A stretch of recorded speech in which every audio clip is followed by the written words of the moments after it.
जो लोग मेरे इस चैनल पर नए हैं या फिर मेरा ये वीडियो किसी और सोशल मीडिया प्लेटफॉर्म पर देख रहे हैं, वो मेरा YouTube channel political Tamasha with doctor Arshi को सब्सक्राइब करके वहां पे लगी बेल आइकॉन को जरूर दबा दें, ताकि आपको हमारे आने वाले हर वीडियो की अपडेट्स मिलती रहे। और दोस्तों, अगर आपको हमारा काम पसंद आता है, हमारे वीडियोस पसंद आते हैं, तो www.patreon.com/dr अर्शी खान पर जाकर डोनेट करके आप हमारे काम को सपोर्ट कर सकते हैं। तो चलिए आज के सियासी तमाशे के सफर को शुरू करते हैं।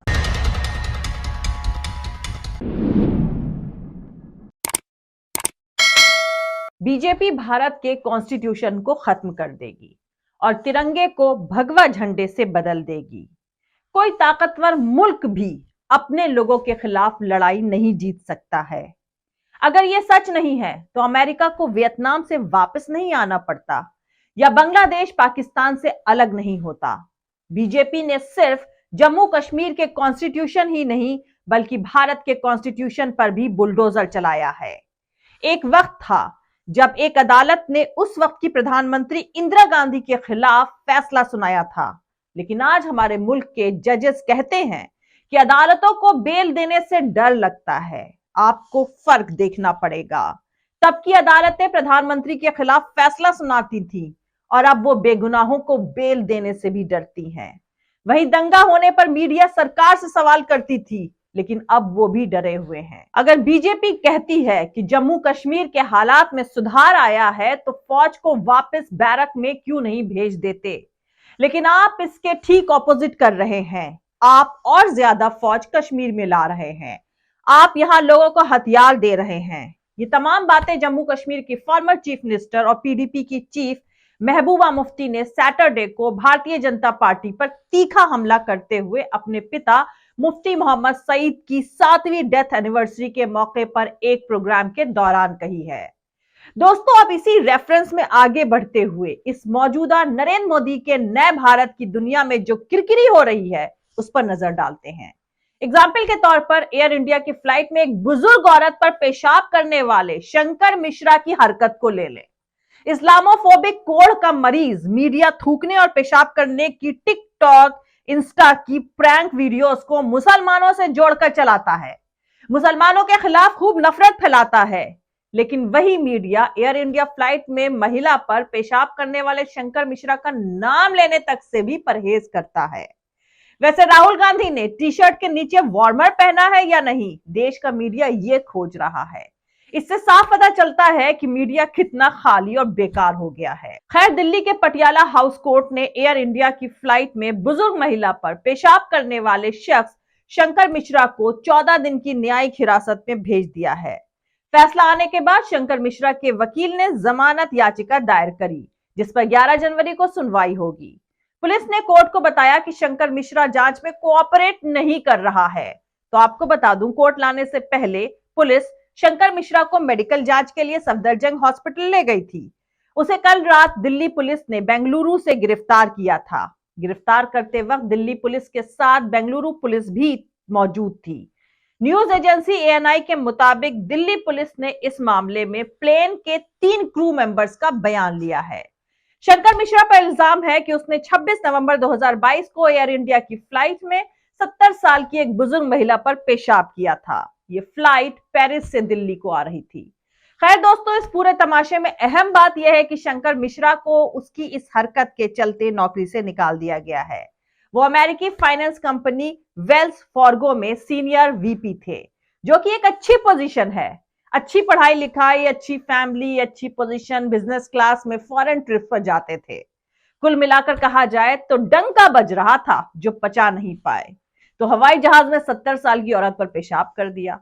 दरअसल कामयाबी पाने में मेहनत लगती है और इस कामयाबी को बरकरार रखने में उससे भी ज्यादा मेहनत लगती है, मगर ये सब कुछ पाकर घमंड और बिहेवियर को कंट्रोल करने में सबसे ज्यादा मेहनत लगती है। खैर, नए भारत में छोटी मोटी नौकरी, मकान, दुकान, जाति और पैसे की सुपीरियरिटी के नशे में तमाम भारत आग मूत रहा है। शंकर मिश्रा दरअसल मौजूदा नए भारत के नेशनल कैरेक्टर का एक पर्सोनिफिकेशन है। लगभग 70 साल पहले जो पौधा लगाया गया था, उसके भरपूर फल खाने वाली पहली पीढ़ी पगला गई है। आजादी थी, हको हुकूक थे, आसान जिंदगी, तमाम फैसिलिटीज मौजूद थी, लेकिन पहली बार भरपेट फल खाया नहीं कि इस पेड़ की जड़ों पर ही मूतने लगे। शंकर मिश्रा कोई एक शख्स नहीं है। इस नए भारत में आपके इर्द गिर्द घूमता हर तीसरा आदमी शंकर मिश्रा है। उसे लगता है कि वो कुछ भी कर सकता है, इसलिए उसे कुछ भी कर देना चाहिए। शेखीबाज लोगों का दूसरा पहलू ये होता है कि सिचुएशन की संजीदगी समझ में आने पर पहले तो भाग खड़े होते हैं, फिर छुपकर बयान देते हैं कि उन पर झूठा इल्जाम लगाया गया है, आखिरी में धीरे से माफी मांग लेते हैं और नए भारत में लोग उन्हें दिल से माफ कर देते हैं। लेकिन उसकी अमेरिकी कंपनी ने माफ नहीं किया और ना ही बाकी की दुनिया ये सब नजरअंदाज करने वाली है। तो आपको याद दिला दूं कि पिछले दिनों यूके के लेस्टर में भारतीय लोग कम्युनल दंगों में शामिल रहे। वहां वो पाकिस्तानी ओरिजिन के लोगों को सबक सिखा रहे थे।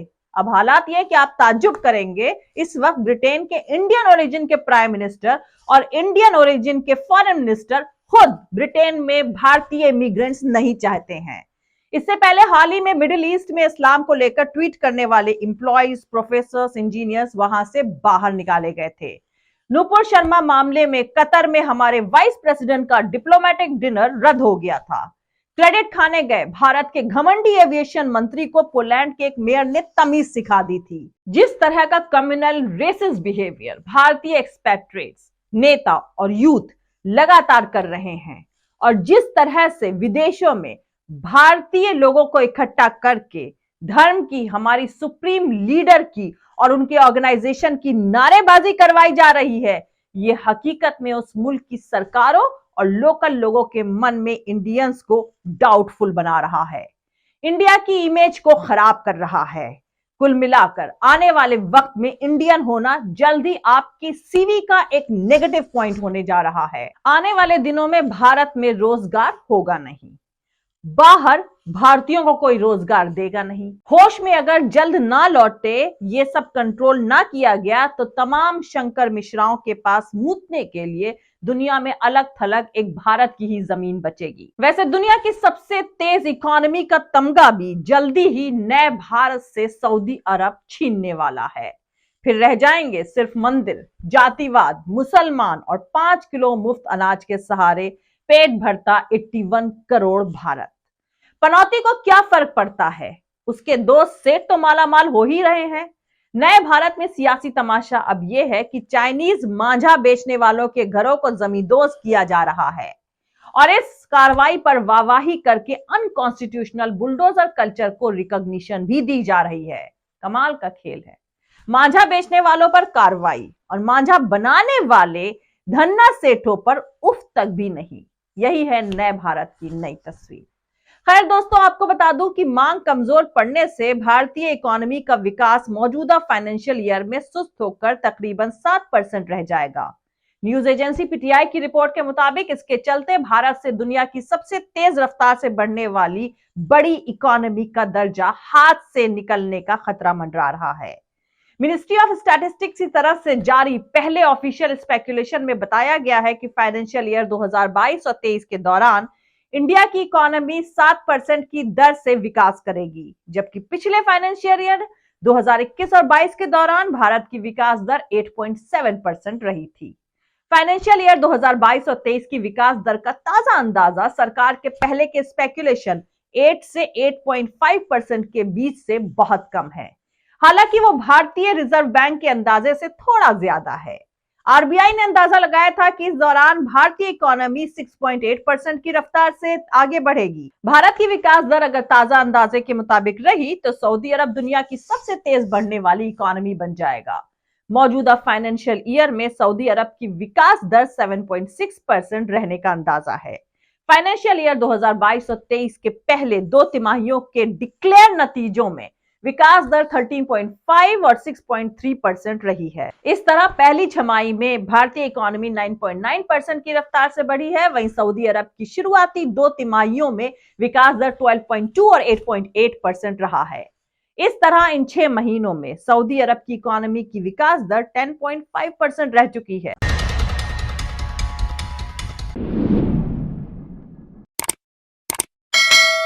तो दोस्तों, मिलते हैं अगले वीडियो में किसी दूसरे नए सियासी तमाशे के साथ। जय हिंद, सत्यमेव जयते, अल्लाह हाफिज।